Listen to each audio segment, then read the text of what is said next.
Welcome back, everybody. Your Chiefs have the AFC West title, and now they're on to what this seeding is going to be. We have followed from the game. How good is Patrick Mahomes across this league? Things are changing the MVP race and really breaking it down. What happened yesterday in this game? There's a lot of other things in other games, but this game had some calls that really went sideways. We're going to get into it all today on Locked On Chiefs. From the land of the free and the home of the Chiefs, this is the Locked On Chiefs podcast.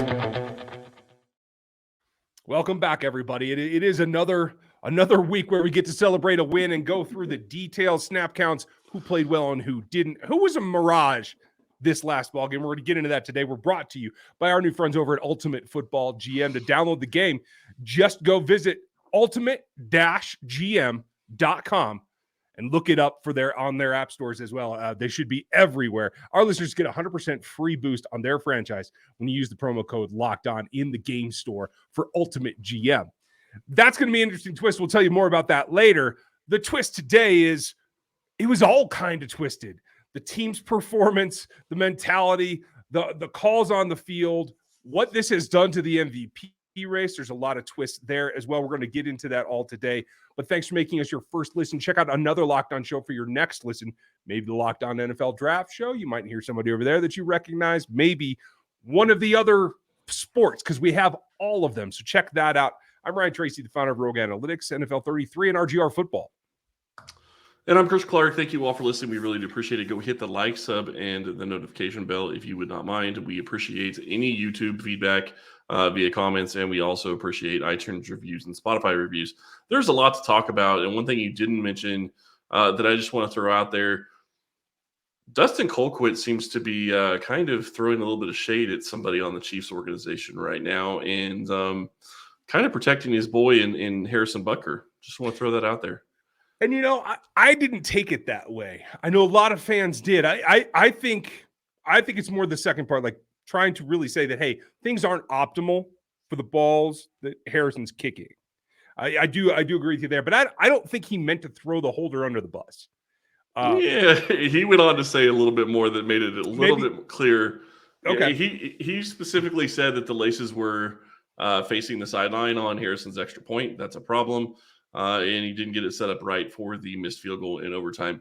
And I will say this, when I saw the extra point kicked, I knew that was an issue. Mm-hmm. You think what you want, but when you kick a football, it does matter how that comes off your foot, how you impact it, and how it flies. And all of that takes into account how you have the ball set and the way you have it set. Yeah. Where the laces are and all of it. Yeah, it all affects the rotation in particular. When you see balls hook at the end of their flight path, it's a lot of times because of the situation where the ball was angularly on the ground when it left. Yep. I can't tell you I know these details because I have never spent a single practice paying any attention to what the kickers do. So Dave Tobe, I have to trust that he can get to the bottom of this. It hasn't happened yet this season. That's the only thing that concerns me. Whatever Dustin has to say, he's got the right to say it because he did that for so long. The question becomes is why hasn't it been corrected? Well, and the better question I have is can it be corrected? I'm not so sure it can. They can practice it. They can try to do it all you want. It's a pressure situation. You can't get the same type of pressure that you're going to have in game. You can do reps all over as much as you want. Mm-hmm. If it doesn't get picked up, it doesn't get picked up. The problem is, and we had a lot of people talking about this last night on Twitter when I pointed it out, what Dustin said, is that you can't just necessarily go hire a guy to go do this. You can't use a roster spot for just that. You got a guy. His name's Chad Henne. Well, I mean, it ain't that hard. He's done it before. Yeah. So, maybe that is a step away. Honestly, the least of our problems are the kicking game as far as I'm concerned. Yeah. Yes, it would have made things easier yesterday. I thought it was interesting. Yeah, no, but there is a rising level of concern there, but I don't think that's the bottom line. And I think 24 hours removed from this ball game, I don't know how you feel, but I feel more like I'm nitpicking too much. I'm too disappointed in my expectations not being met against the worst team in the league. And I really need to take a step back because when you look at performance, we're going to talk about Patrick Mahomes in particular, but there's a lot of other guys that put up a lot of good performance yesterday as well. One of them being George Karlaftis, who led the team, tied with Frank Clark in pressures this week. Now, we've been talking about him coming on, but as that gets there, he only rushed the passer 19 times and got 3 pressures. That's something that I didn't expect to be able to say about George Karlaftis in this season. I projected that more for next year. So I think he's actually farther ahead than even I thought. How do you feel about him? Well, it's funny you say that because I remember talking about him right after the draft for you, and it wasn't that you didn't like the pick; it was more of that you weren't blown away with the pick, and you thought that it was more a projection than it really was what he was going to be able to do on the field this year. And what you're really saying right now is he is further along than you expected him to be at this point, and that is a great sign going forward. Is if he continues to improve at the rate he's improving, he will be a force sooner rather than later, and that's exactly what Kansas City needs. It would be great to be able to get a pass rusher like Aiden Hutchinson, but you're never going to draft that way in Kansas City unless you have a horrible season, which doesn't seem to be on Kansas City's radar anytime soon. Or you trade the farm away in order to get right up into that stratosphere. Now, there's a lot of other takeaways from this ballgame, a lot of big plays that we know about, Willie Gay and Frank Clark, and some of the passing that surely we have to talk about. We're going to touch on a couple more things on the backside of this, but I do want to say before we get any farther down this road, everybody take a breath, because as we record on Monday afternoon, it feels a whole lot better overall in terms of the next couple of weeks and certainly in January than it felt 24 hours ago. Yeah, no, it does. And I think they're 11-3. You have to realize that they are 11-3. They're in a good spot. They do have a game on Saturday against their toughest competition, I think, that they have left on their schedule in Seattle. So I think that that's something you have to look into.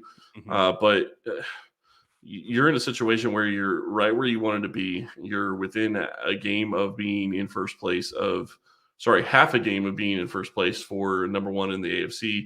And Mahomes is in a situation where he played better football. And actually, a lot of people didn't like the way I said looking for a rebound for this game. I think he actually rebounded because he didn't put the ball out there for anybody to intercept. And he was right on the money with all of his throws. And really some of the drops were right where they needed to be. Yeah. Hey, I cannot argue with you in the least. Now you got me thinking about a Gary Allen song. So well done. But I want to tell you about our friends over at Ultimate GM. This is really cool. I actually started playing this game. These are our new friends over at Ultimate Football GM. And I am really geeked out about our new partner and the sponsor of today's episode, the mobile game Ultimate Football GM. Ever dreamed of becoming an NFL GM and managing your football franchise? Well, your dream can come true, and this game is definitely for you. Manage every strategic aspect of your team, play through the season, and lead your team to glory. You're responsible for hiring the right coaches and coordinators, trading players, making draft picks, navigating your franchise through free agency and the draft and all the ups and downs of the season. You even get scenarios of where players do something that they shouldn't be doing, maybe getting a DUI or maybe saying something in the media that they shouldn't say.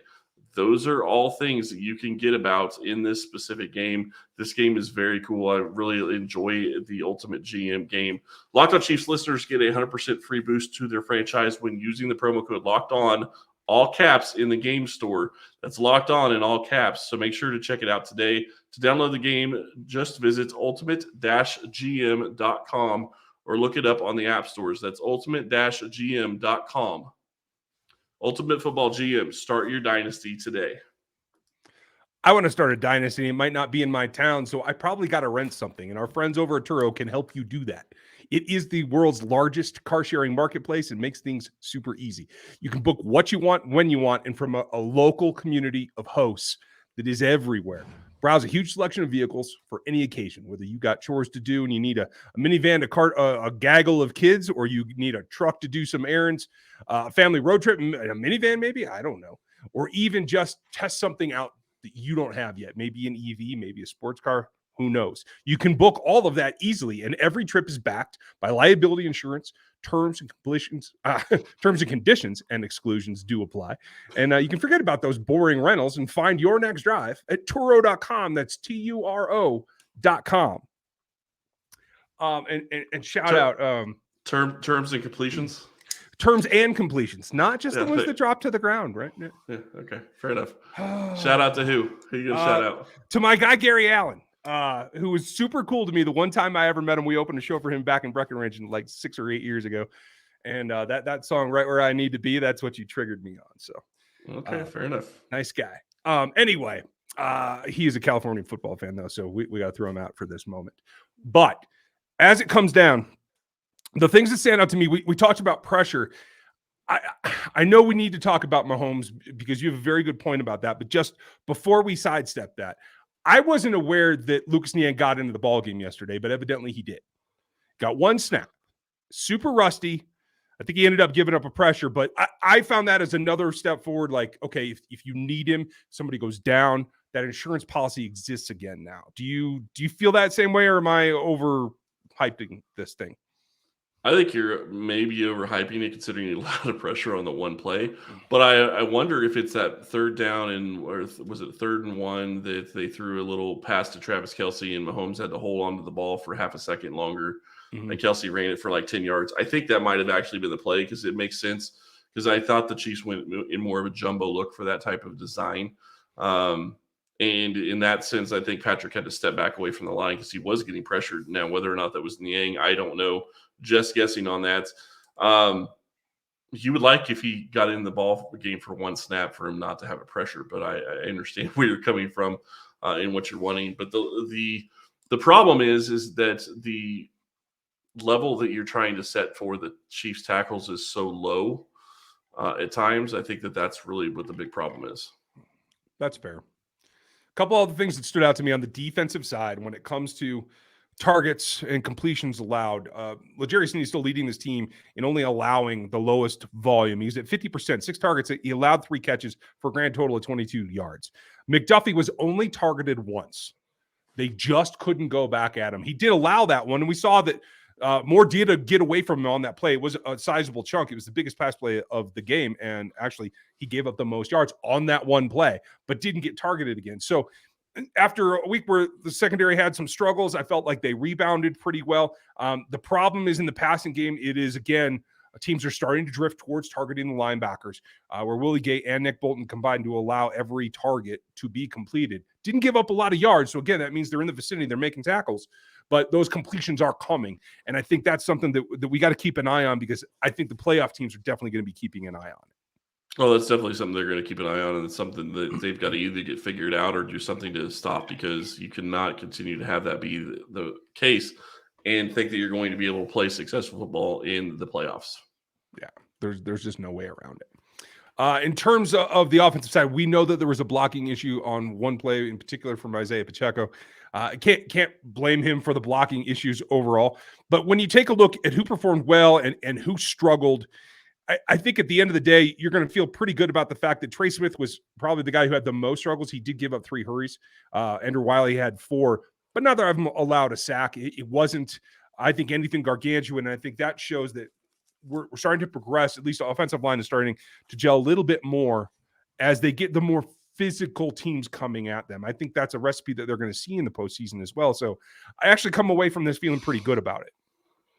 You are a lot more optimistic than I am, so that's very interesting for me. Fair because enough.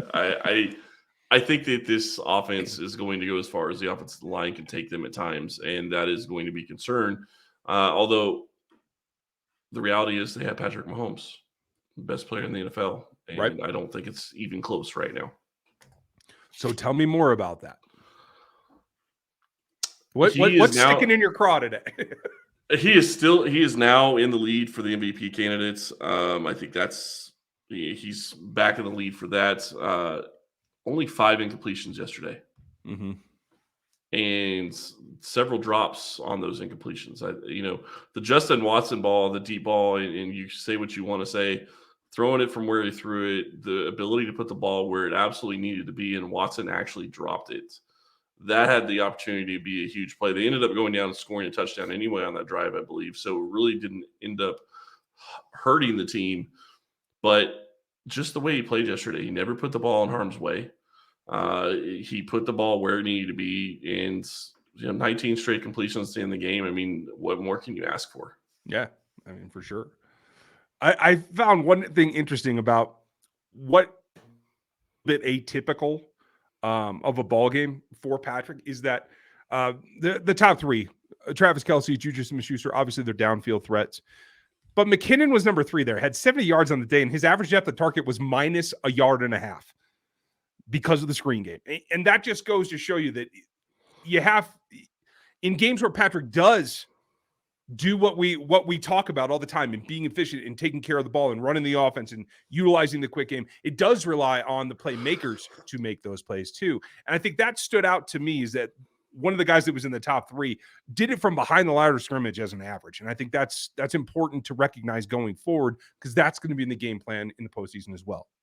Yep. And here's a great stat from Next Gen Stats. Patrick Mahomes completed a season high 10.3% of his passes over expected in week 15, including 19 straight completions to end the game. Here's the key. The chances of Mahomes' completion streak based on the difficulty of each throw was 0.8%. Wow. Okay, that's impressive. And he still did it. And he made it look really pretty easy, quite honestly. I mean, 88% completion rate on the day. That's impressive no matter what it is, but man. Yeah, okay, so in this, PFF also put this out. His passing grade for the week, 90.5, 36 of 41, 88% completion rate for over 40 passes thrown, 336 yards and 2 touchdowns. 0 turnover-worthy plays. Yeah. That's what you want to see, man. And he's still not going to get enough credit for that play that he threw back across his body into the middle of the field that caused Travis Kelce to get in trouble with the referees. Yeah, we're going to talk about that in a minute. I can't go there yet. I need 2 clean segments. That's what I'm looking for today. But we will get to that momentarily, so hold tight, because we are brought to you today by our friends at PrizePicks, and they set the easiest kind of daily fantasy sports. All you have to do is make a decision based on their line. Right now, as we sit here tonight for this upcoming game, it is Patrick Mahomes sitting at 300.5 and Geno Smith sitting at 255.5. You can pick either or both of those quarterbacks, and you just make a decision. Will they throw for more or will they throw for less? There are all kinds of, every player in the NFL, all kinds of things that you want to take shots at. It's more or less. You put 2 to 5 of those players together in an entry, and every entry can win up to 10 times the entry amount. You can play all kinds of sports, not just football, but we know that's what you guys care about. But even the things like NASCAR, tennis, I don't know exactly what I would choose over unders on there, but that's fine. But this thing can go any way. Disc golf, I'd rather play than bet on it, but that's just me. You can make your entries in 60 seconds or less. It's fast, it's easy, it's secure, and it's available in 30 states plus Canada. All you got to do is take the easy way out and go to an app store. Any of them have it, or you can go directly to PrizePicks.com and get the apps and play daily fantasy sports. That is the big thing.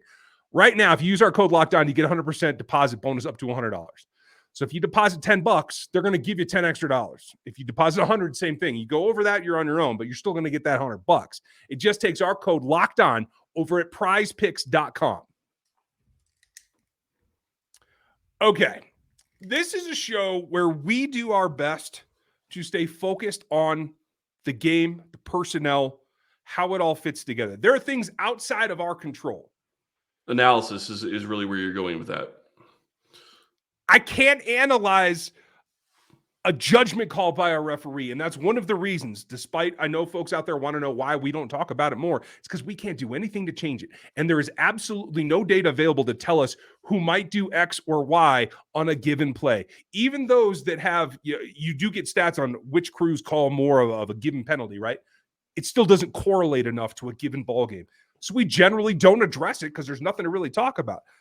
But yesterday was so egregious, not just in the Chiefs game, but across the league, that we do have to talk about ramifications. And honestly, I want to hear your opinion on what do the Chiefs do from here on out, especially if they get one of these crews that, unfortunately, there's more than one right now, but there's one in particular that has a tendency to penalize them more than the opponent.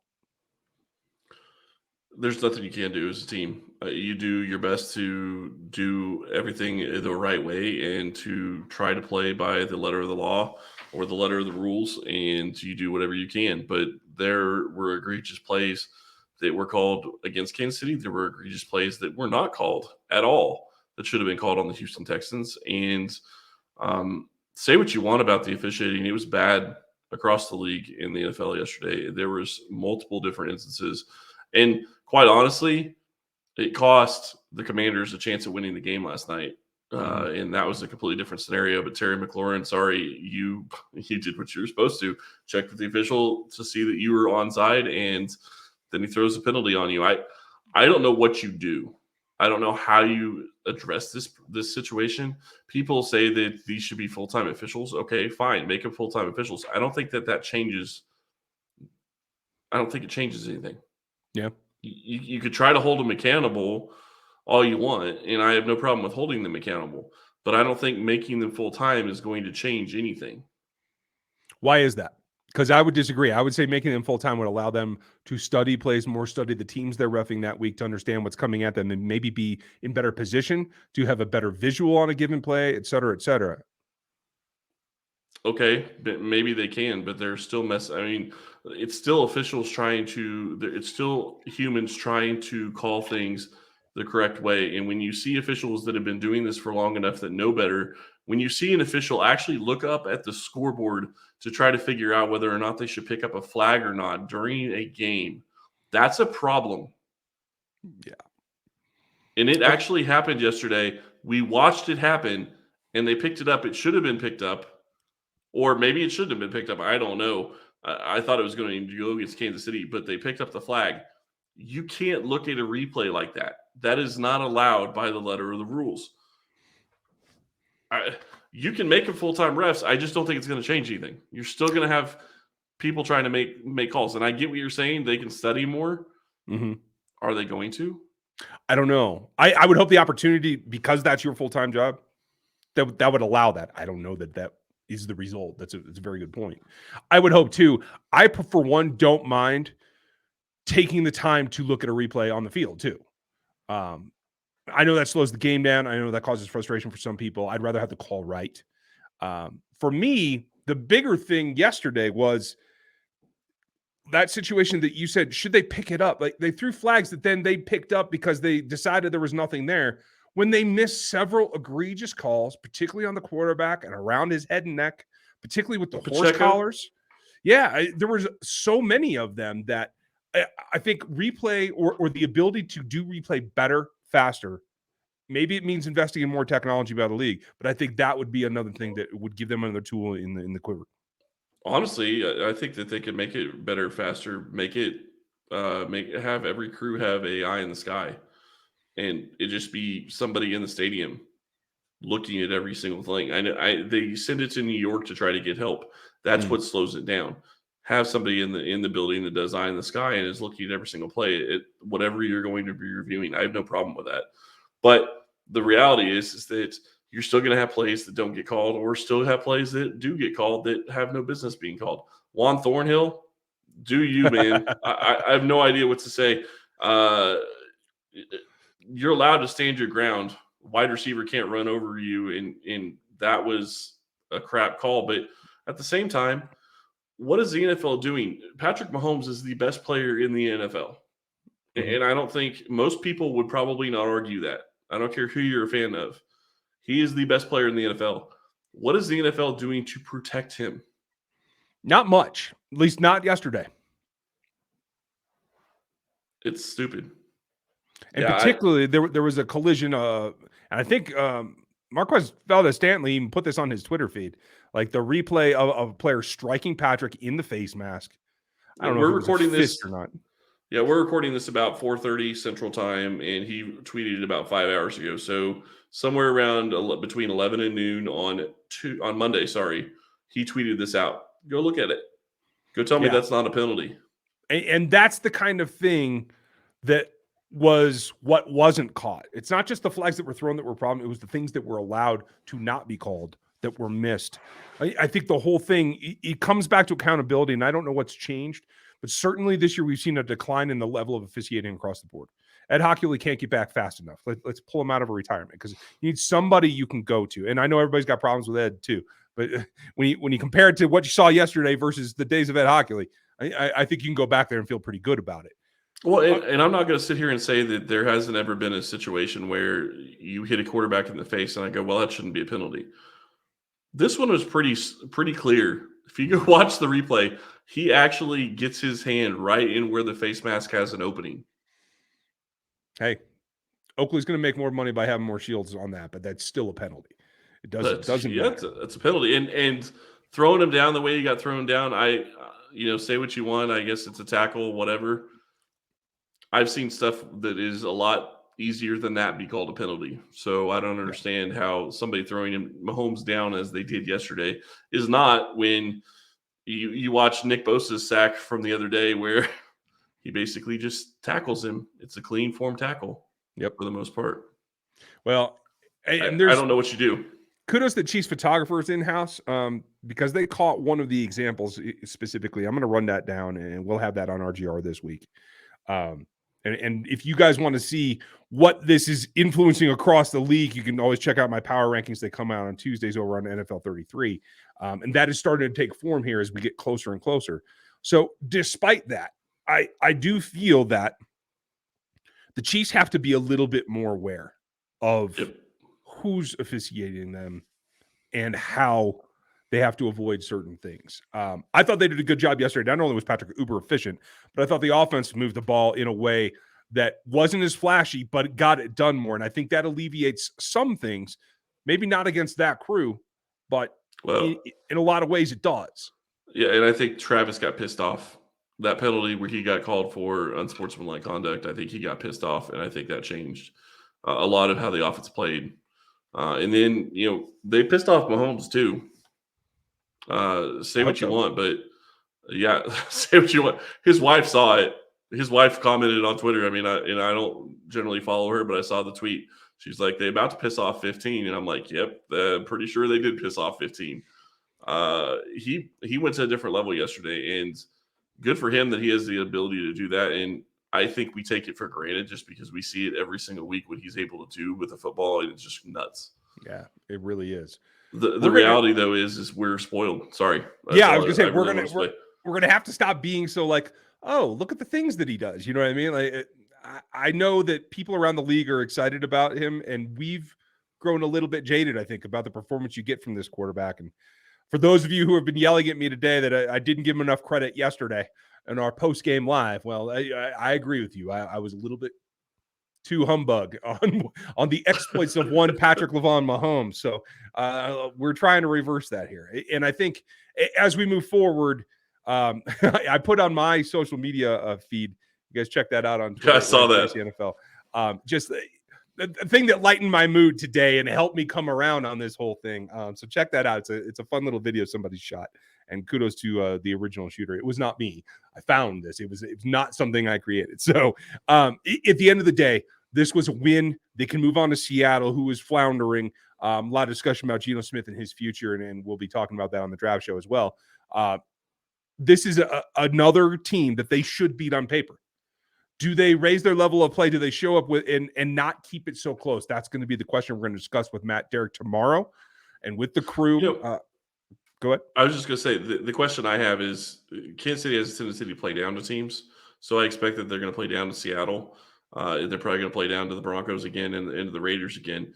The bigger question that I think that has to be answered is, can they play up to their level of competition? Or are they going to be able to find a way to beat the Cincinnatis, the Buffaloes, all of those teams in the playoffs that they're going to see? Miami is going to be a huge problem for them if they play Miami, because Miami likes to attack the middle of the field. And where's Kansas City weakest right now? It is right in that middle of the field. Yeah, they're gonna have to shore that up. Again, linebacker level, making good tackles. If we can defeat some of those passes on entry, I think they're going to have a much better day. Kudos, I thought Justin Reed raised his level yesterday as well. We'll see if Matt agrees tomorrow. We'll start looking forward to the Seahawks on Thursday for you, and we will have our preview on Friday as we get ready for not only the holiday weekend, but that next ball game. You're going to see us live after the ball game as well. So you guys enjoy your Tuesday. We hope that you had a good week and that we can feel a bit better moving forward. We'll be back with you tomorrow. Thanks for listening today. We'll talk to you then.